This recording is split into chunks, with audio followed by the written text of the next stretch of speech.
Guys, we're going to talk about forehand situations and forehand problems and tips that are not mentioned too often. And oftentimes we have all the basics, but sometimes it goes into things that it's not very much talked about. That could be the last little step you need. All right. So the first one is we're going to talk about the difference between driving up and driving forward. So you'll hear your coach say, oftentimes, stay down, don't pop up, right? But for you to be able to hit spin, you need to pop up a little bit. But the problem is, many players pop up, all right, and they also open up, all right. It's very risky. So if you want to go up on the ball with the body as well to get more spin, it's a risky shot because the body wants to open up. So if you want to use the driving up to get more top spin, you got to make sure that your head, as you're coming up, your head stays down like Roger Federer. So what you don't want is, you don't want to come up at the same time you open up. It's very risky. You want to use your legs to drive up on the ball while your head's staying steady. Because this upwards motion with the racket will give you a lot more spin. But if it's gonna make you open up, just too risky, you're gonna be missing a lot of balls. And now if you want to go a bit more flat, obviously you want to drive forward. So with both driving up and driving forward, you start low. This is where you get the power. Then you come either up or you drive forward. So for more flat, you drive more forward.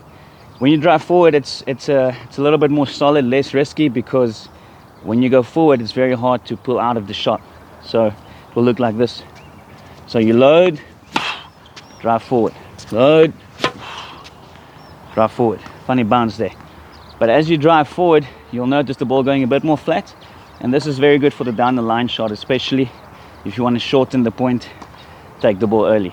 So understand that you can drive up, but when you drive up to get more spin, there's a risk involved. So make sure you keep the head down, stay side on as the body comes up. Number two, if you're struggling with the solid lag, all right, I don't always tell my players, never force the lag, because if you force the lag, you're going to just miss that ball completely.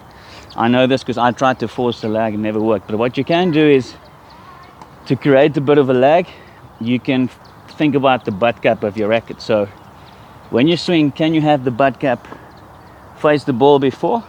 And then to ensure that you have a good follow through after contact point, butt cap facing the target again afterwards. The butt cap facing the target afterwards is going to help you not to finish like this, tight like this or here. If the butt cap's facing the target afterwards, your follow through will be sorted. Okay, so I'm going to try and get the butt cap to face before and after.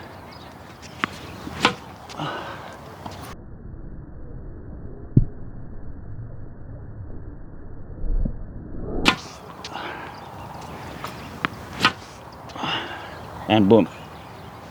So now, don't overdo the lag. If you're gonna try and do a lag with a straight arm, I mean, you might just completely miss the ball. It's very hard. Focus more on the butt cap.